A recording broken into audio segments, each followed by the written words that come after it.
जय हिंद दोस्तों, यूपीएससी हिंदी में आप सभी का हार्दिक स्वागत है। ये वीडियो बेसिकली उन लोगों के लिए रहने वाला है जिन लोगों के बार बार ये डाउट आते थे कि एनसीईआरटी पढ़नी चाहिए नहीं पढ़नी चाहिए, प्लस एनसीईआरटी पढ़नी चाहिए तो उसके नोट्स बनाने चाहिए कि नहीं बनाने चाहिए। देखिए, यूपीएससी की जो तैयारी करते हैं, यूपीएससी के जो बच्चे हैं, उनके मन में ये डाउट तो कतई नहीं रहता, कभी नहीं रहता मेरे हिसाब से कि एनसीईआरटी पढ़नी चाहिए नहीं पढ़नी चाहिए।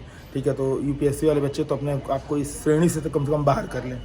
अब जो पीसीएस की तैयारी करते हैं, चाहे यूपीएससी करें, यूपीसीएस करें, सॉरी यूपीसीएस करें, यूके पीसीएस करें या कहीं के भी पीसीएस के एग्ज़ाम कर रहे हैं, तो उनके लिए ये डाउट हमेशा रहता है कि एनसीईआरटी पढ़ना चाहिए नहीं पढ़ना चाहिए, पढ़ें कि नहीं पढ़ें, पढ़ें कि नहीं पढ़ें। देखिए, एज ए आयोग, यूपीएससी, यूके पीसीएस, बीपीएससी, वो आयोग कभी नहीं बोलता है कि आप एनसीईआरटी पढ़ के आइए। ठीक है, एनसीईआरटी में जो भी चीज़ हम पढ़ते हैं वो बेसिकली हमारे जो 10-12 मतलब 6 से 12 तक एनसीईआरटी पढ़ने के लिए जो रिकमेंडेशन भी दी जाती है, वो इसलिए दी जाती है कि आपने जो जब 12th किया था, जब आपने हाई स्कूल में थे तो सही से नहीं पढ़ी थी। अगर आप सही से पढ़ रखे हैं तो फिर से आपको दोबारा एनसीईआरटी पढ़ने की आवश्यकता नहीं है, क्योंकि एनसीईआरटी एक आपका बेसिक कॉन्सेप्ट बनाने में काम देता है। ठीक है, अभी जैसे इस समय का जो ट्रेंड चल रहा है, आप इस बार का पीसीएस का पेपर देखिए, चाहे यूपीएससी का तो हमेशा से ऐसा रहा है, बीपीएससी का भी 69वीं बीपीएससी का जो पेपर था इसके पहले वाले, उसमें क्वेश्चंस वैसे ही थे कि आपको एनसीईआरटी का अगर कॉन्सेप्चुअल क्लैरिटी है, एनसीईआरटी के टॉपिक्स की कॉन्सेप्चुअल क्लैरिटी है। मैं ये जब बात बोल रहा हूँ तो ये नहीं बोल रहा हूँ कि एनसीईआरटी से डायरेक्ट प्रश्न आ जाते हैं। कॉन्सेप्ट बेस्ड प्रश्न, डायरेक्ट प्रश्न, इनडायरेक्ट प्रश्न, ये वहाँ से एनसीईआरटी से बनते हैं, बनते रहेंगे हमेशा भी। वो इसलिए नहीं कि एनसीईआरटी मतलब आप समझिए कि वो है एनसीईआरटी, इसलिए कि आपने 10वीं 12वीं में इसको पढ़ना है, एक सामान्य ज्ञान के लिए पढ़ना है। ठीक है, तो ऐसे में एनसीईआरटी किसी भी प्री परीक्षा के लिए, मेंस के लिए तो है ही, प्री परीक्षा के लिए बहुत ही महत्वपूर्ण हो जाती है। क्यों?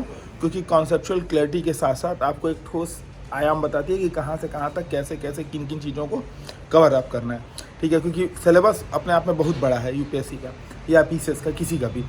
तो ऐसे में एनसीईआरटी अगर उन्हीं लोग को पढ़ना है जो लोग 10-12 या जब भी मतलब अपनी स्कूलिंग के दौरान एनसीईआरटी सही से नहीं पढ़े थे। सही से पढ़ रखा है तो दोबारा पढ़ने की आवश्यकता नहीं है।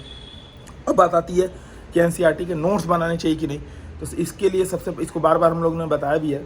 एनसीईआरटी के नोट्स बनाने से आप एक नई एनसीईआरटी लिख दोगे तो वो आपके लिए कभी भी बेनिफिशियल नहीं रहेगा। और दोबारा सबसे बड़ी बात क्या है, एनसीईआरटी के नोट्स बनाओगे, फिर क्लासरूम प्रोग्राम आप लोग ज्वाइन करोगे ही, उसको ज्वाइन किया तो उसके नोट्स बनाओगे, फिर पता चला टेस्ट सीरीज कर रहे हैं तो टेस्ट सीरीज के नोट्स बना रहे हैं, मेंस के शॉर्ट नोट्स बना रहे हैं, तो 4-5 तरीके के आपने नोट्स बना लिए और पोथा तैयार कर लिया। उस नोट्स को, उस पोथे को आप कभी दोबारा झांक कर भी नहीं देखोगे। ठीक है, कभी आप कर ही नहीं पाओगे। ऐसे कई सारे बच्चे आते हैं, नोट्स पे कमांड है ही नहीं, और बिना नोट्स पे कमांड आया कुछ पढ़ने का कोई मतलब ही नहीं है। फिर ऐसे में टेस्ट सीरीज एनसीईआरटी की आप ज्वाइन कर सकते हो। हमारी एक टेस्ट सीरीज है और बहुत ही बेस्ट टेस्ट सीरीज है, मैं इस बात पे पूरे तरीके से गर्व के साथ बोल सकता हूँ।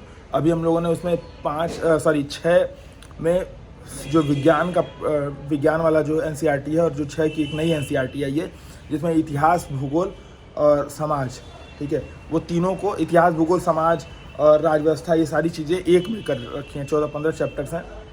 नई एनसीईआरटी के बेस्ट क्वेश्चन बनाए हैं, बहुत ही शानदार, बहुत ही यूनिक क्वेश्चन बनाए। सैम्पल आपको जो है अवेलेबल है, आज पहला टेस्ट भी है। ठीक है, तो बहुत ही यूनिक प्रश्न है। अब आप क्या कर सकते हो कि जो लोग एनसीईआरटी एक बार पढ़ चुके हैं या स्कूलिंग के दौरान एनसीईआरटी उनकी बढ़िया से पढ़ रखी थी, वो मात्र मतलब बहुत ही नॉमिनल फीस है यार, उतना फीस मतलब समझ लो कि चाय भी उससे ज़्यादा महंगी होगी। इतने नॉमिनल फीस में आप उस टेस्ट सीरीज को ज्वाइन करके उसके जो गलत क्वेश्चंस हो रहे हैं, ठीक है, ध्यान दीजिएगा, सारे क्वेश्चंस के उसमें भी नोट्स नहीं बनाने हैं, क्योंकि सारे के सारे प्रश्न आप इस बार 6 के एनसीईआरटी वाले अभी जो आज पेपर हो रहा है उसको देखिएगा, सारे प्रश्न केवल एनसीईआरटी भेज रहे हैं। तो आपको करना क्या है, जो प्रश्न गलत हो रहे हैं एनसीईआरटी वाले में जा करके वहाँ देख लेना है, डिटेल एक्सप्लेनेशन मिल रहा है वहाँ पे देख सकते हैं, और जो गलत हो रहे हैं उसके शॉर्ट नोट्स बनाते चल सकते हैं, केवल गलतियों की। और कोशिश क्या कर रही है कि 6 की एनसीईआरटी के शॉर्ट नोट्स आपका एक पन्ने में ख़त्म हो जाए। ऐसे आप बनाओगे 7th की एनसीईआरटी के नोट्स एक पन्ने में, 8th की एनसीईआरटी के नोट्स एक पन्ने में, तो मतलब 10-15 पन्ने में आपका 6 to 10th की एनसीईआरटी के नोट्स खत्म हो गए। 11-12 में फिर 10-15 पन्ने, यानी कि टोटल 20 से 25 पन्नों में आपके पूरे एनसीईआरटी के नोट्स आपके तैयार हैं।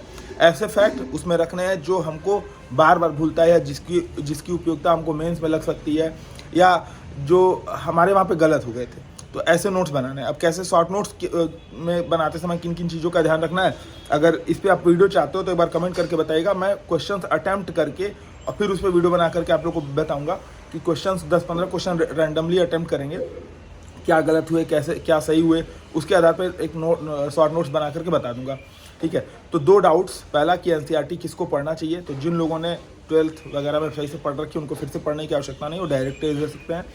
एनसीईआरटी के नोट्स बनाने चाहिए कि नहीं, तो नहीं बनाने चाहिए, ठीक है, क्योंकि आप पोथी तैयार कर दोगे, नोट्स बनाने ही हैं तो टेस्ट सीरीज ज्वाइन करिए, टेस्ट सीरीज के शॉर्ट नोट्स बनाइए। इसके अलावा एनसीईआरटी के संदर्भ में आपके कोई और डाउट है तो कमेंट करके बताइएगा। ध्यान रखिएगा, चाहे प्री की बात करें, चाहे मेंस की बात करें, चाहे यूपी पीसीएस की बात करें, चाहे यूपीएससी की बात करें, या किसी अन्य स्टेट पीसीएस की भी बात कर लें, एनसीईआरटी आज के ज़माने में कॉन्सेप्चुअल क्लैरिटी के लिए बहुत ही मैंडेटरी हो चुकी है।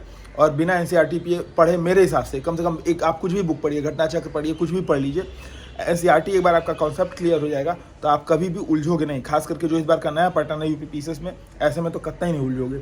आर अच्छा ऐसा नहीं है कि यूपी पीसीएस ने इस बार अचानक से नया पैटर्न दे दिया, जो कैंसिल हुई थी आर एक परीक्षा उसमें भी नया पैटर्न का हिंट कर दिया था, ठीक है। जैसे यूपीएससी का एक फेवरेट क्वेश्चन है केवल 1, केवल 2, केवल 3, केवल 4 वाला, या सभी 4 वाले, ठीक है, उसमें कन्फ्यूजन होता है। और हरियाणा पीसीएस का पेपर देखिए और इसका पेपर देखिए, आर में भी एक 2 क्वेश्चन डाले थे। मैं भी इस बार आर का पेपर अप्रैल या मई में जब भी होने वाला है, मैं भी इस बार ज़्यादा क्वेश्चंस आ जाएं, तो हर पैटर्न के लिए तैयार रखना है। और एनसीईआरटी के क्वेश्चंस हम लोगों ने इसी पैटर्न पे डिज़ाइन दिए हैं, ठीक है। सैंपल्स के लिए आप 88 40 75 12 पे एक बार मैसेज कर दीजिएगा, वहाँ से आपको हमारी टीम जल्दी से जल्दी रिप्लाई कर देगी। इसके अलावा और कोई भी डाउट हो तो आप कमेंट करके बताइएगा। वीडियो बहुत ज़्यादा लंबा नहीं करते हैं, मिलते हैं नेक्स्ट वीडियोज़ में, तब तक के लिए जय हिंद।